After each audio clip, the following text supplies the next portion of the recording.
लोग आज के इस लाइव क्लास में। तो जैसा कि क्लास का जो टाइटल है वो आप लोग देख करके समझ गए होंगे कि आज की इस क्लास में हम लोग जो बिहार बोर्ड का ऑफिशियल मॉडल पेपर आया था उसका संस्कृत का सॉल्यूशन देखेंगे। बाकी सब सब्जेक्ट का कौन कौन सब्जेक्ट का हो गया है इस चैनल पे, तो हिंदी का हो गया है, साइंस का हो गया है, सोशल साइंस का हो गया है, संस्कृत का आज हम लेकर के आए हैं सॉल्यूशन ऑब्जेक्टिव का। और साथ में आपको सब्जेक्टिव भी क्वेश्चन यहाँ पे मॉडल पेपर में जो क्वेश्चन दिया हुआ है वो आपको देखने को मिलेगा। तो अगर आप लोग अभी तक इस मॉडल पेपर को सॉल्व नहीं किए हैं, एक बार भी नहीं देखे हैं, तो जरूर से इस क्लास को अंत तक देखिएगा और एक तरह से आपका रिवीजन भी हो जाएगा। तो आप लोग ध्यान से देखिएगा और जो भी क्वेश्चन का आंसर आप लोग को याद होगा आप लोग उसका इसी जो क्लास में लाइव चैट में आप लोग उसका आंसर जरूर से कमेंट करते रहिएगा। तब तक के लिए क्लास को शेयर कर देते हैं अपने व्हाट्सएप ग्रुप में। अगर आप लोग भी हमारे व्हाट्सएप ग्रुप में जुड़ना चाहते हैं तो वीडियो अपलोड होने के बाद इस वीडियो के कमेंट में हम उस अपने व्हाट्सएप ग्रुप का लिंक पिन कर देंगे, तो वहाँ से आप लोग क्लिक करके ज्वाइन हो जाइएगा। तो चलिए क्लास को उस ग्रुप में शेयर कर देते हैं ताकि जो भी स्टूडेंट वेट कर रहे होंगे वो आ जाएंगे क्लिक लिंक के थ्रू। तो यहाँ पे हम क्लास को शेयर कर दिए हैं, थोड़ा सा इंतज़ार करेंगे सभी बच्चों को ज्वाइन हो जाने का। और जितने बच्चे क्लास में आ रहे हैं अपना नाम जरूर से जल्दी कमेंट कर दीजिए। जल्दी से अपना नाम कमेंट कर दीजिए। तो ये हम यहाँ पे कर दिए से। चलिए ठीक है, क्लास को लाइक कर दीजिएगा, क्लास को लाइक कर दीजिएगा। फिर क्लास को स्टार्ट करते हैं आज के इस पहले क्वेश्चन से। चलिए शुरू करते हैं आज का पहला क्वेश्चन। यहाँ पे क्या दिया हुआ है हाईलाइट करके आप लोग को यहाँ पे देखने को मिलेगा। तो यहाँ पे पहला क्वेश्चन आप लोग के स्क्रीन पे शो हो रहा होगा, क्या है अनिर्तम का क्या अर्थ है। ठीक है, अनिर्तम का क्या अर्थ है, यहाँ पे पहला क्वेश्चन है संस्कृत का। तो इसका जो राइट आंसर है वह क्या होगा, तो इसका जो राइट आंसर हो जाएगा झूठ। अनिर्तम का क्या अर्थ है, तो झूठ होता है। ठीक है, यहाँ पे जो हमारा पेन है वो काम नहीं कर रहा है, एक सेकेंड इसको चलिए अब यहाँ पे ये अच्छी तरह से काम करेगा। चलिए दूसरा क्वेश्चन देख लेते हैं। यहाँ पे बहती हुई नदी कहाँ मिलती है, बहती हुई नदी कहाँ मिलती है आप लोग को बताना है। तो आप लोग को पता होगा कि आप लोग पढ़े होंगे तो कि बहती हुई नदियाँ कहाँ मिलती है, तो समुद्र में, यानी तो राइट आंसर है हो जाएगा सागर में। ऑप्शन नंबर यहाँ पे सी इसका बिल्कुल राइट आंसर हो जाएगा। यहाँ से हम पेन ही ले लेते हैं, क्या है कि ये जो है सही से काम नहीं कर रहा है। चलिए बहती हुई नदियाँ कहाँ मिलती है, तो कहाँ मिलती है, सागर में मिलती है। ठीक है, तो दो का जो आंसर हो जाएगा वो right answer option number C हो जाएगा। अगला क्वेश्चन देख लेते हैं, 3 नंबर क्वेश्चन। क्या दिया हुआ है किसकी जीत होती है, तो किसकी जीत होती है, तो हमेशा सत्य की जीत होती है। आप लोगों से पूछा जाए किसकी जीत नहीं होती है, तो असत्य की जीत नहीं होती। ठीक है, अगला क्वेश्चन देख लेते हैं 4 नंबर। सिख संप्रदाय के 10वें गुरु कौन थे, सिख संप्रदाय के 10वें गुरु कौन थे, जिसे हम लोग क्या कहते हैं अंतिम गुरु भी कहते हैं ना, तो गुरु गोविंद सिंह। ठीक है, अगर आपसे पूछा जाए सिख संप्रदाय के प्रथम गुरु कौन थे, तो गुरु नानक जी थे। तो इस सब क्वेश्चन को आप लोग याद रखिएगा। अगला क्वेश्चन देख लेते हैं 5 नंबर। पटना के किस दी, यहाँ पे दिशा होना चाहिए था, यहाँ पे जो है मॉडल पेपर में क्या है प्रिंटिंग मिस्टेक है। पटना के किस दिशा में गंगा नदी बहती है, तो आप लोगों को पता होगा कि पटना के किस नदी में गंगा नदी बहती है, तो उत्तर उत्तर दिशा में। ठीक है, पटना के उत्तर दिशा में गंगा नदी बहती है। अगला क्वेश्चन देख लेते हैं 6 नंबर। कौमुदी महोत्सव किस वंश के शासनकाल में होता था। यहाँ पे जो है टाइपिंग मिस्टेक, यहाँ पे प्रिंटिंग में टाइपिंग में जो है बहुत मिस्टेक हो गया है, क्योंकि इसमें भी नहीं है, दिशा में भी नहीं है। चलिए कोई बात नहीं, यहाँ पे जो है बिहार बोर्ड को देखना चाहिए। चलिए अगला क्वेश्चन देख लेते हैं 6 नंबर। कौमुदी महोत्सव किस वंश के शासनकाल में होता है, तो इसका जो राइट आंसर है वह क्या हो जाएगा, ऑप्शन ए गुप्त वंश। यहाँ पे भी में प्रिंटिंग मिस्टेक है, गुप्त वंश। चलिए अगला क्वेश्चन देख लेते हैं 7 नंबर। तो 7 नंबर क्वेश्चन क्या दिया हुआ है, राजशेखर द्वारा रचित ग्रंथ निम्नलिखित में से कौन है। तो राजशेखर जो है किनके द्वारा लिखा गया है, तो इसका राइट आंसर है वो हो जाएगा आप लोग का काव्य मीमांसा। काव्य मीमांसा के जो रचयिता है कौन है, तो राजशेखर है। चलिए अगला क्वेश्चन देख लेते हैं 8 नंबर क्वेश्चन। 8 नंबर क्वेश्चन क्या दिया हुआ है, उपनिषद वैदिक वाद्यम का कौन सा भाग है। उपनिषद जो है वैदिक वाद्यम का कौन सा भाग है, तो इसका जो राइट आंसर क्या हो जाएगा अंतिम भाग है। ऑप्शन नंबर बी यहाँ पे बिल्कुल ही सही आंसर हो जाएगा। चलिए अगला क्वेश्चन देख लेते हैं। यहाँ पे 9 नंबर क्वेश्चन है, मेगास्थनीज ने अपने संस्मरण में किस स्थल का वर्णन किया है? मेगास्थ ने जो अपने उनका जो ग्रंथ था उसमें किस स्थल का वर्णन किया है? तो पाटलिपुत्र पटना का वर्णन किया है। ठीक है, चलिए अगला क्वेश्चन देख लेते हैं। यहाँ पे 10 नंबर, सत्यमेव जयते किस उपनिषद से लिया गया है? तो सत्यमेव जयते जो है मुंडको उपनिषद से लिया गया है। जो पहले चैप्टर आप लोग का मंगलम पाठ में जो मंत्र दिया है उसी में से क्वेश्चन दिया हुआ है। तो 10 का नंबर यहाँ पे बिल्कुल ही राइट आंसर हो जाएगा। चलिए अगला क्वेश्चन देख लेते हैं। क्या दिया है? अनुच्छेदम का संधि विच्छेद करना है। ठीक है, अनुच्छेदम का संधि विच्छेद क्या हो जाएगा? तो अनुजोड़ छेदम जो है इसका अनुच्छेदम का संधि विच्छेद हो जाएगा। यहाँ पे ऑप्शन नंबर बी जो है बिल्कुल इसका सही आंसर हो जाएगा। अगला क्वेश्चन देख लेते हैं। 12 नंबर क्वेश्चन है, मनः जोड़ रज्जम से किस संधि होगी? इस मनः और जोड़ रज्जम जो है इसको जोड़ेंगे तो कौन सा शब्द, जो इसका जोड़ने से कौन सा शब्द बनेगा?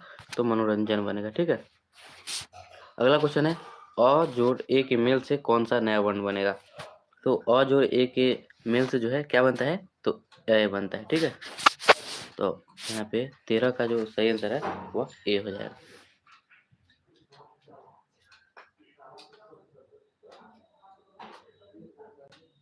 चलिए अगला क्वेश्चन देख लेते हैं। यहाँ पे 14 नंबर क्वेश्चन क्या दिया हुआ है? दह रक्षा में कौन सा समास है? यहाँ पे दह रक्षा नहीं होगा, दे रक्षा होगा। ठीक है, क्या होना चाहिए था? यहाँ पे दे रक्षा होना ही चाहिए था। यहाँ पे भी टाइपिंग मिस्टेक है। तो दे रक्षा में कौन सा समास है? तो इसका जो राइट आंसर है वो क्या हो जाएगा? तत्पुरुष समास हो जाएगा। ठीक है, अगला क्वेश्चन देख लेते हैं। किस समास का पहला पद विशेषण होता है? किस समास का पहला पद विशेषण होता है? तो इसका जो राइट आंसर क्या हो जाएगा? कर्मधारय समास का पहला पद क्या होता है? विशेषण होता है। अगला क्वेश्चन देख लेते हैं। 16 नंबर क्वेश्चन, पुरुष परीक्षा का विग्रह क्या होगा? पुरुष परीक्षा का विग्रह क्या होगा? तो पुरुषस्य परीक्षा। ठीक है, पुरुषस्य परीक्षा पुरुष परीक्षा का विग्रह होगा। तो 16 नंबर का जो करेक्ट आंसर है वह ऑप्शन नंबर ए हो जाएगा। अगला क्वेश्चन देख लेते हैं। अंग विकार के अर्थ में कौन सी विभक्ति होती है? अंग विकार के अर्थ में कौन सी विभक्ति होती है? तो आप लोग याद रखिएगा षष्ठी विभक्ति होती है। ठीक है, यहाँ पे स जो है यहाँ पे भी टाइपिंग मिस्टेक है, तो षष्ठी विभक्ति आप लोग याद कर लीजिएगा। अगला क्वेश्चन देख लेते हैं। 18 नंबर क्वेश्चन, त्रय डैश चरंती रेखांकित स्थान में उचित विकल्प क्या होगा? त्रय क्या हो जाएगा? डैश चरंती। ऑप्शन ए में दिया है मृगानी, ऑप्शन बी में मृगा, ऑप्शन सी में मृगवा और ऑप्शन डी में मृगे। तो इसका जो राइट आंसर है वो क्या हो जाएगा? ऑप्शन नंबर बी मृगा। ठीक है, चलिए अगला क्वेश्चन देख लेते हैं। 19 नंबर, आरती लुंठकायत त्रायते किस सूत्र का उदाहरण है? आरक्षी जो है, आरक्षी आरती नहीं, आरक्षी लुंठकात त्रायते किस सूत्र का उदाहरण है? तो इसका जो राइट आंसर है अपादाने पंचमी। ठीक है, इसका जो राइट आंसर क्या हो जाएगा? अपादाने पंचमी का उदाहरण है। 19 का ऑप्शन नंबर ए बिल्कुल यहाँ पे सही आंसर हो जाएगा। अगला क्वेश्चन देख लेते हैं। 20 नंबर क्वेश्चन है, उपसर्गों की संख्या कितनी है? उपसर्गों की संख्या कितनी है? तो कितने उपसर्ग होते हैं? तो 22 उपसर्ग होते हैं। ठीक है, तो 20 का जो राइट आंसर हो जाएगा ऑप्शन नंबर डी। अगला क्वेश्चन देख लेते हैं। प्रत्यागतः पद में कौन सा उपसर्ग है? प्रत्यागतः शब्द में कौन सा उपसर्ग है? तो इसका जो राइट आंसर है क्या हो जाएगा? यहाँ पे ऑप्शन नंबर ए हो जाएगा। ठीक है, प्रति। अगला क्वेश्चन देख लेते हैं। 22 नंबर, लघुत्तरा में कौन सा तद्धित प्रत्यय है? लघुत्तरा में कौन सा तद्धित प्रत्यय है? तो इसका जो राइट आंसर क्या हो जाएगा? तरफ प्रत्यय है। ठीक है, तरफ। उपसर्ग और प्रत्यय आप लोग जरूर से संस्कृत का पढ़ लीजिएगा, क्योंकि यहाँ से बहुत सारा ऑब्जेक्टिव आप लोग को देखने को मिलेगा उपसर्ग और प्रत्यय से संस्कृत में। बाकी आप लोग बुक का पूरा सारा जो क्वेश्चन है आप लोग याद कर लीजिएगा। और व्याकरण में समास हो गया, उपसर्ग प्रत्यय और कुछ लकार, ये सब पढ़ लीजिएगा। इससे आपका जो है बहुत सारा क्वेश्चन सॉल्व हो जाएगा। अगला क्वेश्चन देख लेते हैं। 23 नंबर, भवंती डैश पुरुषा शर्तवात रिक्त स्थान में उचित विकल्प क्या होगा? भवंती डैश पुरुषा शरत्वात, इसमें कौन सा जो खाली स्थान है उसमें कौन सा शब्द इसमें से विकल्प जो है उसमें भराएगा? तो इसका राइट आंसर क्या हो जाएगा? ते हो जाएगा। ठीक है, भवंती ते पुरुषा शरत्वात। अगला क्वेश्चन देख लेते हैं। 24 नंबर, भारत महिमा पाठ का द्वितीय श्लोक किस पुराण से संकलित है? तो भारत महिमा का जो पहला श्लोक जो है वो किससे है? तो यहाँ पे जो 24 का जो राइट आंसर है वो हो जाएगा भागवत पुराण से। ठीक है, 24 नंबर का इसमें कौन सा श्लोक पूछा जा रहा है? द्वितीय श्लोक। तो द्वितीय श्लोक है भगवत पुराण से, और पहला श्लोक कहाँ से है? तो विष्णु पुराण से। ठीक है, पहला पूछा जाए तो विष्णु पुराण से और दूसरा भगवत पुराण से। अगला क्वेश्चन देख लेते हैं। 25 नंबर, विदुर कौन थे? विदुर कौन थे आप लोग को बताना है, तो याद कर लीजिए विदुर कौन थे, तो मंत्री थे। अगला क्वेश्चन देख लेते हैं, आचरण किसका हनन करता है? आचरण से किसका हनन होता है? तो आचरण से आप लोग को पता होगा कलक्षण का क्या होता है, हनन होता है। ऑप्शन नंबर बी यहाँ पे बिल्कुल इसका सही आंसर हो जाएगा। अगला क्वेश्चन देख लेते हैं 27 नंबर, पति किसका रक्षक होता है? पति किसका रक्षक होता है? तो स्त्री का रक्षक कौन होता है? उसका पति। अगला क्वेश्चन देख लेते हैं, स्थिति सौर्य सौर्य करे मूला डैश धवंती जनत्वा कहाँ से लिया गया है? स्थिति सौर्य करे मूला डैश धवंती जनत्वा, यह जो वाक्य है यह कहाँ से लिया गया है? तो इसका जो राइट आंसर क्या हो जाएगा, नीति श्लोक का पाठ से यह शब्द लिया गया है। तो नीति श्लोक ऑप्शन नंबर सी में है। ऑप्शन सी यहाँ पे बिल्कुल सही आंसर हो जाएगा। चलिए अगला क्वेश्चन देख लेते हैं 29 नंबर क्वेश्चन, कर्मवीर कथा किस प्रकार की कथा है? कर्मवीर जो कथा है वह किस प्रकार की कथा है? लघु कथा है, निबंध है, कथा है या फिर नाटक है? तो इसका राइट आंसर है वो क्या हो जाएगा, कथा है। ठीक है, कर्मवीर कथा क्या है, तो कथा है। अगला क्वेश्चन देख लेते हैं 30 नंबर, बालक किसकी शैली से आकृष्ट हुआ? बालक जो है वह किसकी शैली से आकृष्ट हुआ? तो इसका राइट आंसर क्या हो जाएगा, शिक्षक की शैली से। अगला क्वेश्चन देख लेते हैं 21 नंबर, बूढ़ा बाघ क्या देना चाहता था? जो बूढ़ा बाघ था व्याघ्रपति कथा से क्वेश्चन दिया गया है। तो बूढ़ा बाघ क्या देना चाहता था, तो सोने का कंगन देना चाहता था। सोने का कंगन देना नहीं चाहता था, एक तरह से सोने का कंगन का लालच देकर वह पथिक को बुलाता है और वह क्या करता है, उसको नहाने के लिए बोलता है तालाब में और उसको शिकार कर लेता है। क्योंकि वो बूढ़ा बाघ हो चुका था इसलिए वह शिकार करने में सक्षम नहीं था ना, इसलिए सोने का कंगन का लालच देकर एक पथिक को क्या करता है, बुलाता है। इसलिए इसमें क्वेश्चन पूछा गया बूढ़ा बाघ था वह क्या देना चाहता था, तो सोने का कंगन। अगला क्वेश्चन देख लेते हैं, पथिक कहाँ फंस गया? पथिक जो था जिसको सोने का कंगन देने के लिए बूढ़ा बाघ बुला रहा था वह कहाँ फंस गया था? तो इसका राइट आंसर क्या हो जाएगा, तो यहाँ पे कीचड़ में फंस गया था। ठीक है, क्योंकि जो बूढ़ा बाघ था वह क्या बोलता है कि कंगन देने से पहले तुम्हें शुद्ध हो जाना चाहिए, शुद्ध होने के लिए इस तालाब में नहा लो। लेकिन उस तालाब में क्या था, कीचड़ था और उसमें वो फंस गया था और जो बूढ़ा बाघ था उसका शिकार कर लेता है। आप लोग इस कहानी को जरूर पढ़िएगा, बहुत ही इंटरेस्टिंग कहानी, आप लोग को मजा आएगा। व्याघ्रपति कथा जरूर से आप लोग पढ़ लीजिएगा। अगला क्वेश्चन देख लेते हैं, इंद्र किस रूप में कर्ण के समक्ष प्रकट हुए? इंद्र किसके रूप में कर्ण के समय प्रकट हुए थे? तो इसका राइट आंसर क्या हो जाएगा, ब्राह्मण के रूप में। ठीक है, ऑप्शन नंबर डी। अगला क्वेश्चन देख लेते हैं 34 नंबर, समय बीतने पर किसका नाश हो जाता है? तो समय के साथ साथ किसका नाश हो जाता है? तो इसका जो राइट आंसर है क्या हो जाएगा, ऑप्शन नंबर यहाँ पे डी, धन का।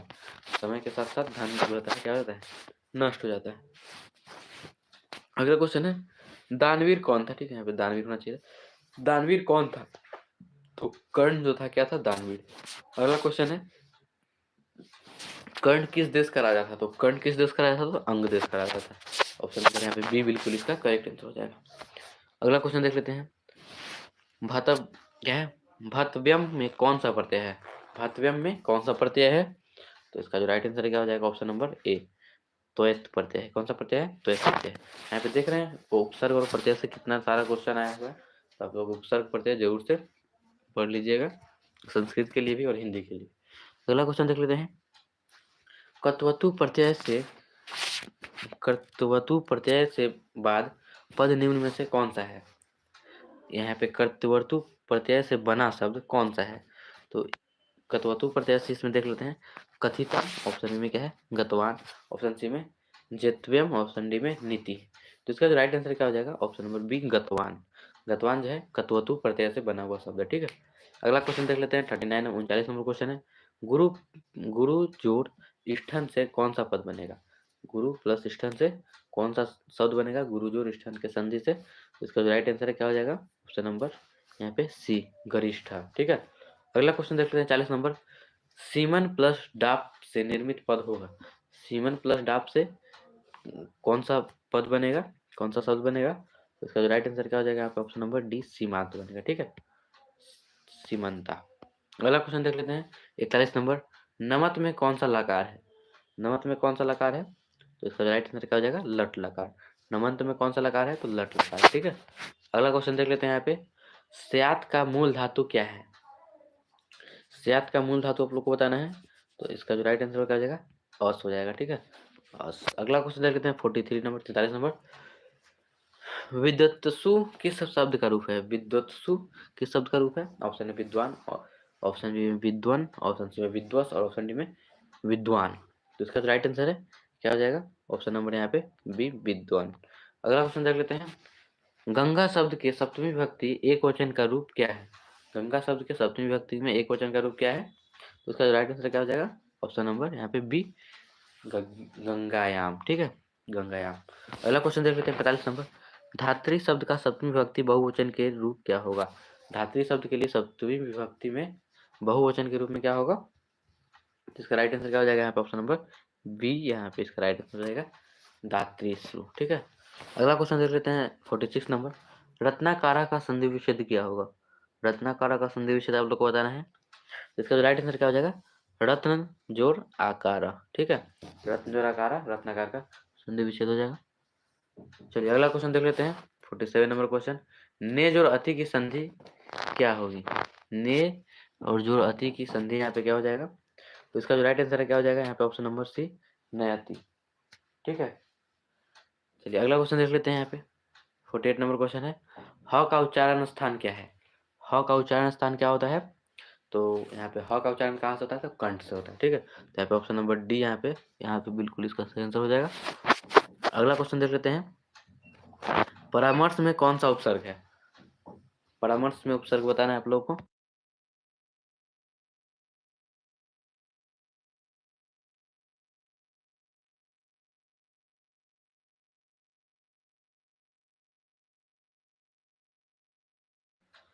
परामर्श में कौन सा उपसर्ग है आप लोग को बताना है। 49 नंबर क्वेश्चन है, तो इसका जो राइट आंसर क्या हो जाएगा यहाँ पे? ऑप्शन नंबर डी परा। अगला क्वेश्चन देख लेते हैं 50 नंबर।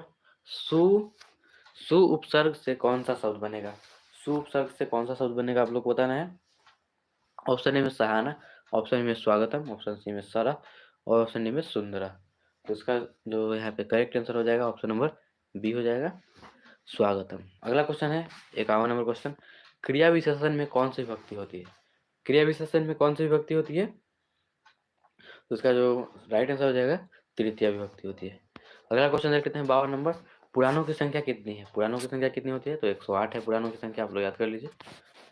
ऑप्शन नंबर डी हो जाएगा। अगला क्वेश्चन देख लेते हैं।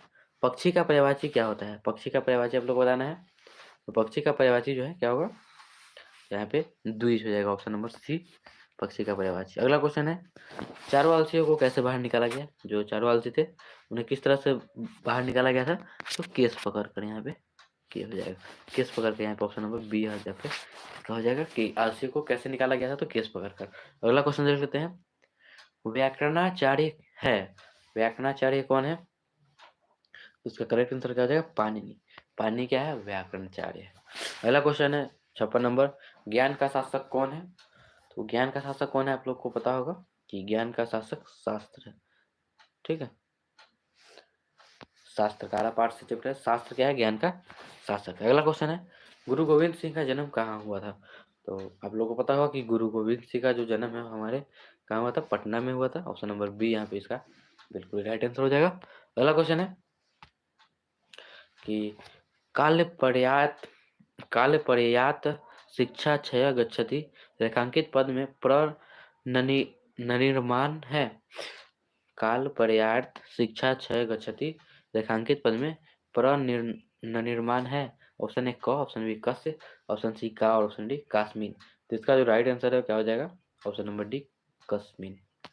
अगला क्वेश्चन है। स्वर्ग से भी सुंदर किस नगर को कहा गया है? तो स्वर्ग से भी सुंदर किसे कहा गया है? तो पटना को कहा गया है, पाटलिपुत्र। ऑप्शन नंबर सी। अगला क्वेश्चन है 60 नंबर। संस्कृत साहित्य की लेखिका गंगा देवी का काल क्या है? गंगा देवी का काल क्या था? तो यहाँ पे 14वीं सदी जो था किसका काल था? तो गंगा देवी का। अगला क्वेश्चन है। दंडी ने सर्व शुक्ला किसे कहा है, या फिर सर्व शुक्ला सरस्वती किसे कहा है? तो आप लोग को पता होगा कि दांडी ने सर्व शुक्ला सरस्वती किसे कहा है? तो विजयांका को। ऑप्शन नंबर यहाँ पे बी। अगला क्वेश्चन है। शिक्षा संस्कार कितने हैं? शिक्षा संस्कार कितने हैं? तो इसका जो राइट आंसर है यहाँ पे ऑप्शन नंबर ए हो जाएगा 5। और कुल संस्कार पूछा जाए तो 16। ठीक है, अगला क्वेश्चन 63 नंबर। चरित्र का निर्माण किससे होता है? तो चरित्र का निर्माण किससे होता है? तो संस्कार से होता है, ऑप्शन नंबर ए। अगला क्वेश्चन है 64 नंबर। अंतिम शिक्षा संस्कार का क्या नाम है? अंतिम शिक्षा संस्कार का क्या नाम है? तो उसका राइट आंसर क्या आ जाएगा? समापवर्तनम। ठीक है, यहाँ पे समाप्त वर्तनम, यहाँ पे थोड़ा सा टाइपिंग मिस्टेक है, समाप्त वर्तनम होता है, ठीक है। अगला क्वेश्चन है 65 नंबर, आर्य समाज की स्थापना किस नगर में किया गया है? आर्य समाज का स्थापना किस नगर में किया गया है? तो आप लोग को पता होगा कि आर्य समाज का जो स्थापना है वह मुंबई में किया गया है, ऑप्शन नंबर डी। अगला क्वेश्चन है 66 नंबर क्वेश्चन, क्या दिवस स्वामी स्वामी दयानंद का परिवार किसका उपासक था? तो स्वामी दयानंद का जो परिवार था किसके उपासक थे? तो शिव के उपासक थे, ठीक है। यहाँ पे शिव होना चाहिए था, टाइपिंग मिस्टेक है, ऑप्शन नंबर बी यहाँ पे हो जाएगा शिव का उपासक, याद कर लीजिए। अगला क्वेश्चन है लाजा होम, यहाँ पे लाजो होम होगा, यहाँ पे बहुत सारा टाइपिंग मिस्टेक है। लाजो होम संस्कार किससे संबंधित है? लाजो होम जो संस्कार है वह विवाह से संबंधित है, यहाँ पे ऑप्शन नंबर बी हो जाएगा। अगला क्वेश्चन है अनुरूपम किस समास का उदाहरण है? अनुरूपम किस समास का उदाहरण है? तो अव्ययीभाव समास का उदाहरण हो जाएगा अनुरूपम, ऑप्शन नंबर यहाँ पे बी हो जाएगा यहाँ पे इसका राइट आंसर। अगला क्वेश्चन है 69 नंबर, कर्मधारय समास का उदाहरण है? ऑप्शन है त्रिलोक, ऑप्शन बी धनश्यामा, ऑप्शन सी उप उपनगरम, ऑप्शन डी गजराजा। कर्मधारय समास का उदाहरण यहाँ पे क्या हो जाएगा? यहाँ पे घनश्यामा हो जाएगा, ठीक है, ऑप्शन नंबर बी। अगला क्वेश्चन है न योग्य का समस्त पद क्या होगा? न योग्य का समस्त पद बताना है, तो इसका राइट आंसर है यहाँ पे ऑप्शन नंबर बी हो जाएगा अयोग्य, ठीक है। न योग्य का समस्त पद क्या होगा? अयोग्य। अगला क्वेश्चन है 71 नंबर, गुड़वे में कौन सी विभक्ति है? गुड़वे में कौन सी विभक्ति है? तो इसका जो राइट आंसर क्या हो जाएगा? चतुर्थी विभक्ति हो जाएगा, ऑप्शन नंबर सी। अगला क्वेश्चन है अलम के योग से किस विभक्ति का प्रयोग किया जाता है? अलम के योग से किस विभक्ति का प्रयोग किया जाता है? तो इसका राइट आंसर हो जाएगा यहाँ पे ऑप्शन नंबर ए पंचमी विभक्ति। क्वेश्चन है कर्मवाच्य का कर्ता में कौन सी विभक्ति होती है? कर्मवाच्य के कर्ता में यहाँ पे क्या होना चाहिए? कर्मवाच्य के कर्ता में कौन सी विभक्ति होती है? तो आप लोग याद कर लीजिए कि कर्मवाच्य के कर्ता में तृतीय विभक्ति होती है। अगला क्वेश्चन है तस्याम में कुल शब्द क्या है? तस्याम में कुल शब्द आप लोग को बताना है, जिसका जो राइट आंसर है ऑप्शन नंबर ए हो जाएगा तत्। अगला क्वेश्चन है गवा किस विभक्ति का रूप है? गवा जो है किस विभक्ति का रूप है? तो तृतीय विभक्ति का, ऑप्शन नंबर यहाँ पे बी हो जाएगा। अगला क्वेश्चन देख लेते हैं संतु किस धातु का रूप है? संतु किस धातु का रूप है? तो आप लोग याद कर लीजिए यहाँ पे अस धातु का रूप है संतु, ऑप्शन नंबर बी।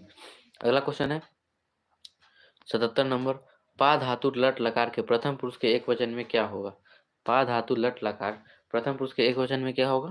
तो उसका जो राइट आंसर क्या हो जाएगा? पीबती हो जाएगा, ऑप्शन नंबर बी। अगला क्वेश्चन है लुट लकार उत्तम पुरुष एक वचन का रूप निम्न में से कौन सा है? तो इसका राइट आंसर क्या हो जाएगा? ऑप्शन नंबर बी पठानी। अगला क्वेश्चन है खाद प्लस कत्वतु के योग से कौन सा पद बनेगा? खाद प्लस कत्वतु के योग से कौन सा शब्द बनेगा? तो इसका राइट आंसर यहाँ पे ऑप्शन नंबर सी हो जाएगा, क्या हो जाएगा? खादित्वान। अगला क्वेश्चन है 80 नंबर, नायका में कौन सा प्रत्यय है? नायका में कौन सा प्रत्यय है? तो इसका राइट आंसर यहाँ पे ऑप्शन नंबर डी हो जाएगा अन प्रत्यय। अगला क्वेश्चन है सैनिका पद में कौन सा प्रत्यय है? देख सकते हैं आप लोग यहाँ पे प्रत्यय से बहुत सारा इस पर क्वेश्चन मॉडल पेपर में आप लोग को देखने को मिला है। इसका मतलब है एग्जाम में भी प्रत्यय से क्वेश्चन रहेगा, आप लोग प्रत्यय और उपसर्ग जरूर से पढ़ के जाइएगा एग्जाम में, ठीक है। अगला क्वेश्चन है सैनिका पद में कौन सा प्रत्यय है? तो इसका जो राइट आंसर है वो यहाँ पे ऑप्शन नंबर डी हो जाएगा इक प्रत्यय। अगला क्वेश्चन है सूर्या पद में प्रत्यय है, सूर्या पद में कौन सा प्रत्यय है? तो इसका जो राइट आंसर है यहाँ पे ऑप्शन नंबर सी हो जाएगा डाप प्रत्यय।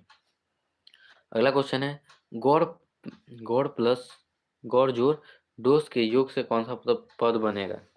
इसका जो राइट आंसर है यहाँ पे ऑप्शन नंबर बी हो जाएगा गौरी बनेगा, ठीक है। अगला क्वेश्चन देख लेते हैं अस्मि किस लकार का रूप है?